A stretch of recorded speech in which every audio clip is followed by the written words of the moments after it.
આજે આપણે બનાવીશું ચટપટી બટાકાની કાતરીનું શાક। બનાવવામાં ખૂબ જ સરળ છે અને ખાવામાં ખૂબ જ ટેસ્ટી લાગે છે। તો ચાલો રેસીપી શરૂ કરીએ। બટાકાની કાતરીનું શાક બનાવવા માટે અહીં મેં 300 ગ્રામ જેટલા બટાકા લીધા છે।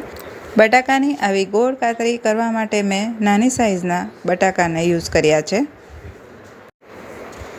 બટાકાને ધોઈ લીધા છે અને એની છાલ કાઢી નાખવાની છે। બટાકાને છોલતા જઈને એને પાણીમાં મૂકતા જવાનું છે, નહીં તો એ બહારથી કાળા પડી જશે। હવે બધા જ બટાકાની છાલ કાઢી લીધી છે।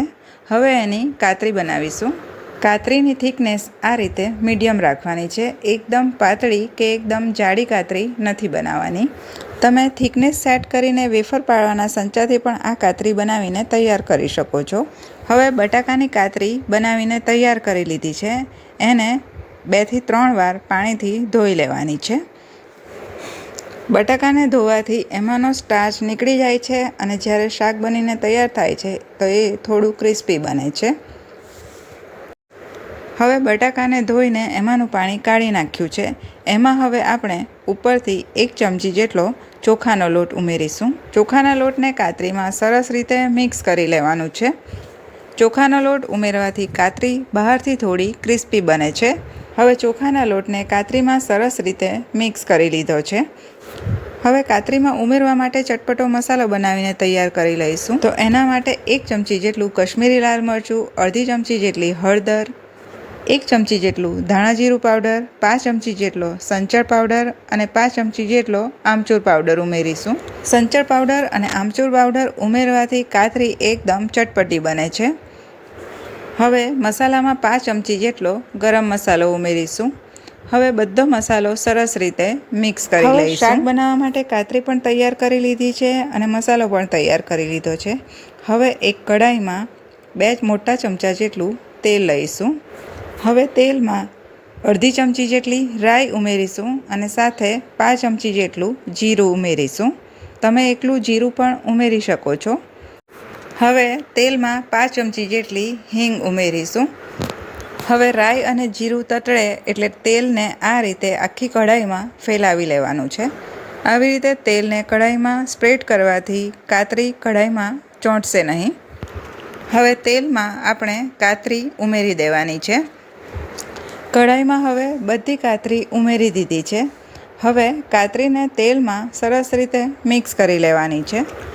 કાતરીનું શાક બનાવતી વખતે આ રીતના તવેથાનો જ યુઝ કરવાનો છે, એનાથી કાતરી સરળતાથી મિક્સ થાય છે। હવે બધી કાતરીને તેલમાં સરસ રીતે મિક્સ કરી લીધી છે। હવે કાતરીને કઢાઈમાં આ રીતે થોડી ફેલાવીને ચડવા માટે મૂકવાની છે। હવે કાતરીને ઢાંકણ ઢાંકીને 2 થી 3 મિનિટ માટે કૂક કરવાની છે।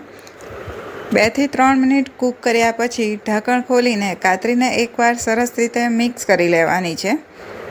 મિક્સ કર્યા પછી કાતરીને ફરીથી ઢાંકીને 2 થી 3 મિનિટ માટે થવા દઈશું। બટાકા ખૂબ જ ઝડપથી ચડી જાય છે એટલે થોડી જ વારમાં એ કૂક થઈ જશે। બટાકાને ચડાવતા 2 થી 3 મિનિટ થઈ ગઈ છે।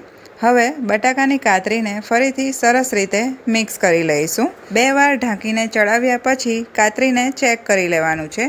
જો કાતરી ચડી ગઈ હોય તો ફરીથી એને ઢાંકવાની જરૂર નથી અને જો કાચી હોય તો ફરીથી એકવાર ઢાંકીને 2 થી 3 મિનિટ માટે ચડવા દેવાનું છે। હવે અહીં કાતરી ચડી ગઈ છે તો એમાં કાપેલા 3 થી 4 લીલા મરચાં ઉમેરીશું, સાથે 4-5 કડી પત્તા ઉમેરીશું।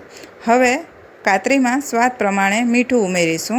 મીઠું ઉમેર્યા પછી કાતરીને સરસ રીતે મિક્સ કરી લેવાનું છે। હવે કાતરીને મિક્સ કરી લીધા પછી કાતરીને ફરીથી કઢાઈમાં થોડી ફેલાવીને કૂક કરવાની છે।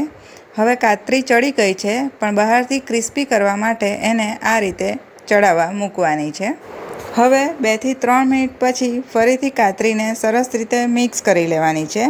એમાં હવે આપણે તૈયાર કરેલો મસાલો ઉમેરી દેવાનો છે। આપણે જે તૈયાર કર્યો છે એ બધો જ મસાલો શાકમાં ઉમેરી દેવાનો છે। હવે મસાલાને કાતરી સાથે સરસ રીતે મિક્સ કરી લેવાનું છે। હવે મિક્સ કર્યા પછી વધેલો મસાલો પણ કાતરીમાં ઉમેરી દેવાનો છે। હવે ફરીથી કાતરીને સરસ રીતે મિક્સ કરી લીધી છે।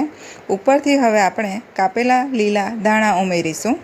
હવે લીલા ધાણા ઉમેર્યા છે તો એને પણ કાતરીમાં સરસ રીતે મિક્સ કરી લેવાના છે. હવે કાતરીનું શાક બનીને તૈયાર થઈ ગયું છે તો એને આપણે સર્વ કરીશું. બટાકાની કાતરીનું આ શાક માત્ર 10થી 12 મિનિટમાં તૈયાર થઈ ગયું છે. આ શાક તમે રોટલી, પૂરી, પરાઠા સાથે સર્વ કરી શકો છો. તમે પણ એકવાર આ રીતે બટાકાની કાતરીનું શાક બનાવીને તૈયાર કરશો તો તમને વારંવાર આ શાક બનાવવાનું મન થાય એવું આ શાક છે.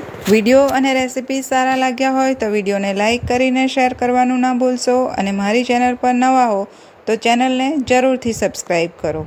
ફરી મળીશું નવા વિડીયો સાથે. ત્યાં સુધી આપ સ્વસ્થ રહો અને મસ્ત રહો.